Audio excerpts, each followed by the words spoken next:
ndabasuhuje cyane mwese mukurikirana Raza Media TV, nifuriza kugubwa neza aho muherereye hirya no hino.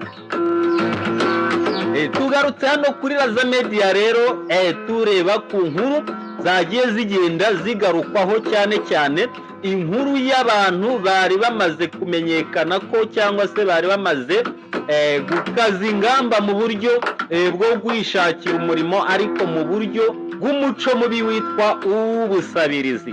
Hano kuri Raza Media TV rero tugiye kugaruka turebera hamwe aba ni bande, ese bafatiwe he. Iyi nkuru mwagiye mugenda muyumva mu bitangazamakuru bigiye bitandukanye, byaba ibyoroheje ndetse n'ibikomeye, waba wayumvanye abamotari bo ku muhanda. Iyi nkuru ni impamo kuko iyi nkuru yavugishije abantu benshi, baba ari abafite ijambo rinini hano mu gihugu cy'u Rwanda ndetse na babandi bavuga inkuru z'abamotari. Hano kuri Raza Media TV rero ngiye nigarukiye nka mujyanama mukuru. Mujyanama mukuru rero niwe mugiye kubana hano muri kino kiganiro cy'iminota mike yadufashe kugira ngo bongere tubane namwe. Mu karere ka Huye hashize iminsi igeze nko muri 3 hatawe muri yombi abagera kuri 4 bashinjwa cyangwa se bakekwaho icyaha cyo kwikomeretsa mu myanya yabo y'ibanga kugira ngo bagire cyangwa se babone ibikomere bigaragara nk'uburwayi wakereka umuntu ukamubwira ko ari kanseri, hanyuma ngo babone amafaranga y'ubufasha yo kuzajya kwivuriza mu bitaro bikomeye hano mu mujyi wa Kigali cyangwa se n'ahandi abifitiye ubushobozi. Izo ndwara rero zikabaga bahitaga bazita ko ari kanseri bivurije ahantu hose bikananirana, ariko hakenewe ubufasha bwo kugira ngo bazajye muri za operasiyo zikomeye.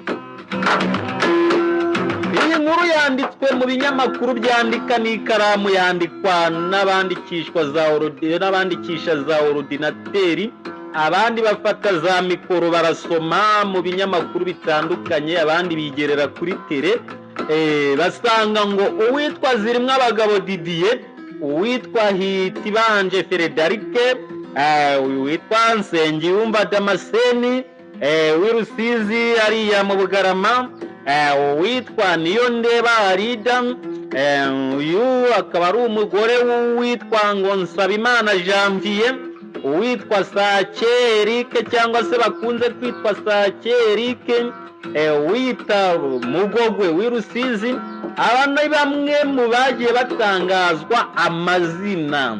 Aba rero ngo bakaba baje no kuba bamara gutabwa muri yombi bose. Kwikubitiro hariya i Huye, Zirimwabagabo Didier akaba yari umukozi witwa Nsabimana Janvier w'i Kigali. Uyu Nsabimana Janvier yari yarashinze ngo amashami mu bice bigiye bitandukanye by'igihugu, cyane mu mijyi, nko mu bice birimo imijyi. Muri iyo mijyi haba harimo imijyi nka Rubavu, Musanze, Huye, Rusizi, Kamembe hariya, no mu yindi mijyi igiye ikomeye hano mu mujyi wa Kigali. Burya ngo aba bantu bazengurukagayo. Uyu witwa rero Zirimwabagabo Didier ashinja Sabimana Eric ko ari we wamwinjije mu mwuga. Uyu mwuga utumva ngo ni umwuga ukagira ngo ni umwuga woroshye, umwuga w'umuco mubi w'ubusabirizi.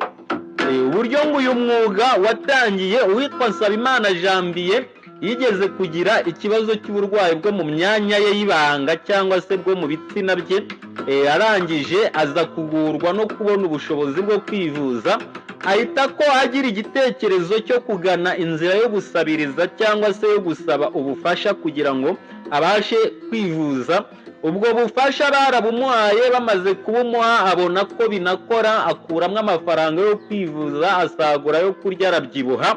Arangije abona ko waba ari n'umwuga mwiza.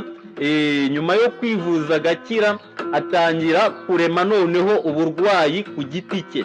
Yaje kugira igitekerezo akurikije uko yari yararwaye yari ku myanya y'ibanga ngo byatangiye afata ririya rangi abafundi cyangwa se abasuderi bakunda gukoresha basiga ku byuma byitwa antiruye itukura, hanyuma bakayisiga hariya ku dusabo tw'inanga cyangwa se ku gitsina mu kinyarwanda bita amabya, hanyuma bigatukura, byatukura bikagaragara yuko ari uburwayi bukomeye. Hanyuma rero ngo iyo babyerekaga abantu bamwe barabivumburaga, abandi bakagira nyine ntibabimenye, babivumbura bakabirukaho, rimwe na rimwe bagatabwa muri yombi, ariko hashira igihe gito bakabafungura. Ubwo urumva inkuru yari itaraba kimomo, abantu bataramenya ayo mayeri. Hanyuma nyuma baza guhindura ubundi buryo bwo ko bashobora kujya babikora, batangira gushakisha imiti wasiga ku gitsina kigatonyoka. Aho ngo baje kuvumbura iriya produit abadamu burya ngo basiga mu misatsi, iri inyereza imisatsi, bakayivanga n'ibindi bintu bishobora gutuma biyagirana cyane ku buryo ubona ko umuntu arimo arangirika. Iyo produit rero ngo barayikoreshaga bakayivanga n'amavuta ya gikotori, hanyuma ayo mavuta ya gikotori agatuma biyaga, aho byatonyotse naho bikagaragara ko ari uburwayi bukomeye. Uburyo rero babyifashishaga iyo bageraga ahantu abantu bari cyangwa se umuntu ushaka nko kubumva, yewe waba ushaka kumva waba udashaka kubumva, kubababonye nanjye ndimwo narabyiboneye, yakugeraga iruhande agahita ashaka ukuntu ipantaro itsuka rwose, nta n'ikibazo babaga babifiteho, ukareba imyanya y'ibanga waba ubishaka waba utabishaka, waba ufite igihumbi ukumva nyine umutima uguhatiye kukimuha ako kanya, rimwe na rimwe ukakimuha wahisha amaso ngo udakomeza kureba ibyo bintu by'umuntu uri gupfa ahagaze. Ariko ibyo ntikwabaga ari ugupfa, bo babaga babizi, bazi n'indi miti wenda basigaho bikaborohereza, ariko bo intego yabo bakayigeraho. Aba binjizaga amafaranga menshi ngo arenga za miliyoni 2 ku munsi, aho umuntu umwe mu bitabiraga akazi abaga harimo umurwayi ari we wahisemo gusiga imiti ku gitsina, uyu yahembwaga amafaranga ari hagati y'ibihumbi 100 na 200 ku munsi. Umurwaza yahembwaga ari hagati y'ibihumbi 80 n'ibihumbi 100 ku munsi. Aya ni amafaranga menshi cyane, kuko bari bafite timu, bosi mukuru ushinzwe gukusanya ibikorwa cyangwa se ushinzwe kwegeranya ibikorwa. Nuko ibintu biba bigiye byifashe. Hanyuma bakomezaga bagenda, uko bagiye bagenda bakora bagiye bagira gushwana. Burya ibintu birimo amafaranga burya birashwanisha, nk'abantu mwe birashwanisha, ifaranga rirateranya. Witwa Zirimwabagabo avuga ko n'ubundi ngo yaje gushwana na Nsabimana Janvier nyuma y'uko amwambuye, hanyuma atangira kwikorera. Ubwo urumva nawe yari yaramaze kubona umuvuno. Nyuma yo kubona umuvuno no kumenya uko ibintu bikorwa no kwinjizwa mu kazi, kamenya amabanga n'ibiki byose, batangiye noneho kwikorera. Mu gutangira kwikorera urumva baje gukwira igihugu, bituma amabanga atangira kugenda ajya hanze. Bamwe mu babikurikiranaga hafi rero ahangaha ariho tugeze, kugira ngo tumenye tunamenye uko byaje gutahurwa.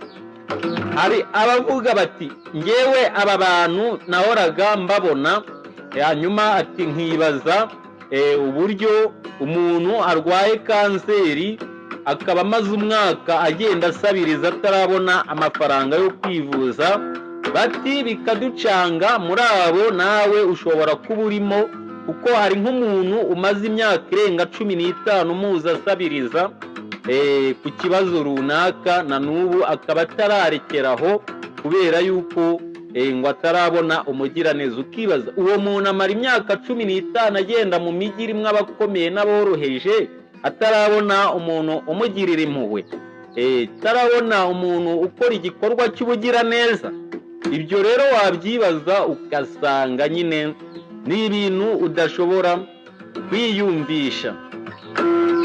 Aba rero baje gutabwa muri yombi nyine bagiye bakomeza bavuga uko babigenzaga n'ibindi, inkuru ziravugwa, ibinyamakuru birandika, ibyandikisha intoki byandika ku bitangazamakuru, abamotari barabyumva babibwira abandi bamotari, aho abantu bicaye ugasanga iyi nkuru iri kuganirwa, bivuze ngo ni ikibazo cyari kimaze kuba danje, indwara zidakira zari zimaze kuba nyinshi mu mijyi, aho abantu bazikoreshaga bajya gusabiriza mu masoko no muri za gare zitandukanye, muri za bisi. Ngewe rero nka dogiteri mujyanama cyangwa se nkanjye mujyanama mukuru, hari abandi bantu bamaze iminsi bagenda bagaragara, barimo abantu bagaragaza ko ngo bafite ubumuga bwo kutabona. Akaba afite ubumuga bwo kutabona ariko aragenda n'amaguru abiri, afite ya nkoni yera yerekana ko umuntu afite ubumuga bwo kutabona, cyane yuko bamwe hari n'igihe tuba tutazisobanukiwe, harimo n'iz'incurano. Ukabona umuntu aje wenyine ntagira umurandata, yambaye rinete z'umukara cyangwa se amadarubindi y'umukara, akaba afite nk'ikibazo cyo ku ijisho ry'ibumoso, ariko iry'iburyo rireba neza unabibona. Ukabona aturutse hakurya y'umuhanda ari kwigenza n'amaguru rwose, yagera ndetse n'ahantu hari esikariye ukabona arazamutse neza, ariko yagera ku muryango w'aho agiye gusabiriza agatangira gukabakabisha ya nkoni kugira ngo yerekane ko atabona. Wajya kubona ukabona arinjiye akavugana n'umuntu urimo imbere, ibyo bavugana ntubimenya kereka abaye yarakugezeho nibwo wabimenya. Ukabona yagira icyo abona akagisohokana, atagira icyo abona akagenda, yakugeraho ati nawe urambona, urabona ko ntabona, kandi we yakubonye mbere y'uko aza, we yaje akubona, yaje akureba kugeza haranakumenye ko uhari, agahita akuvugisha. Yagenda yakuva iruhande akagenda akabakabisha ya nkoni kurya bagenda bayikoza hasi bumva uko ahantu haringaniye cyangwa hataringaniye.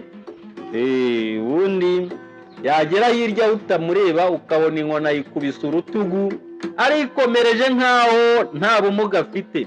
Abo nabo barahari i Kigali, ni Huye muzababona, i Muhanga naho muzababona, no mu yindi migi. Bakunda mu migi kuko niho haba hari abantu benshi basobanutse ndetse n'abadasobanukiwe, ntiwabura uguha, nubwo abakwima ari bo benshi, abo baba bahari.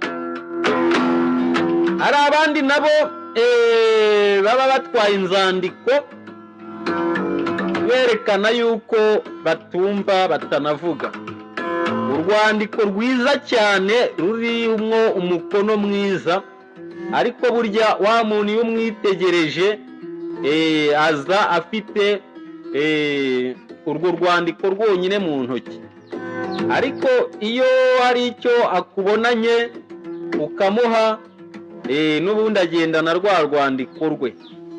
Ariko burya uriya muntu araza ati sinumva sinavuga, ibyo nabyo urwo rwandiko rukamuhesha uburenganzira rwose, ruba rusinyweho n'umuntu wiyise mutwarasibo cyangwa mudugudu, cyangwa se niba ari uwo ku Gasima, niba ari uwa hehe ntabwo mbizi. Ukabona nta kashe y'akagari cyangwa se umurenge cyangwa akarere iriho, ari ku rwandiko aba rufite. Ibyo nabyo bikamuhesha uburenganzira bwo kugenda ajagaraza abantu abakura muri mudu, ati narinje gusaba ubufasha. Ubwo rero ibyo nabyo bizarebweho bimenyekane. Hari n'abandi baba bafite ingingo bose ubona ko ingingo ari nzima, bagenda n'amaguru, bagenda bemye bahagaze rwose, ariko kubera ko afite ikibazo cyo kutumva no kutavuga, ugasanga afite ikarita yerekana ko afite ubumuga. Twebwe ntabwo tuba tuzi kureba niba izo nzandiko zujuje ubuziranenge. Ababishinzwe nimubabona muzaturebere ko izo nzandiko ari izibahesha uburenganzira bwo kujya birirwa batujagaraza badusaba natwe ibyo tudafite. Iyo bimye rero bari abantu cyangwa se ukaba nawe uri kwishaza hari ukuntu bitameze neza, ukaba wanamubwira nabi umukabukira, ahita arakara agahita agutuka kuri nyoko, agahita akubwira ngo nawe bizakubeho uzabe nkanjye, nawe uzabe nkawe. Nuko cyane cyane biravugwa biranakorwa n'abari abantu bamaze gushirika isoni z'ubusabirizi. Arakubwira ngo sinjye wigize ndya nawe bizakubeho. Kayo nguko yari Dogiteri Mujyanama Mukuru mwari murimo muganira hano kuri Raza Media, muba muri kumwe na Professional Razatech.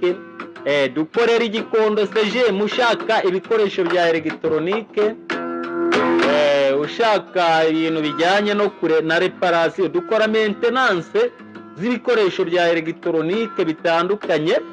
Tubaha ubujyanama kubifuza kugura ibikoresho bya electronique bishyashya, tukagufasha no guhitamo ibikora neza bidakunze guteza ibibazo. Tushobora no kugufasha kubitamwo, ushobora kudutuma tukagufasha no kubikurikirana mu gihe bimaze kugera iwawe. Tugufasha kumainteninga, gukura imyanda mu makompiyuta, mu mamashini atandukanye, mu bikoresho by'umuziki. Ibyo byose tugenda tubafasha. Niba ushaka ubufasha kuri izo serivisi rero gana Razatech, dukorera igikondo, cyangwa se utubarize kuri nimero yacu ya WhatsApp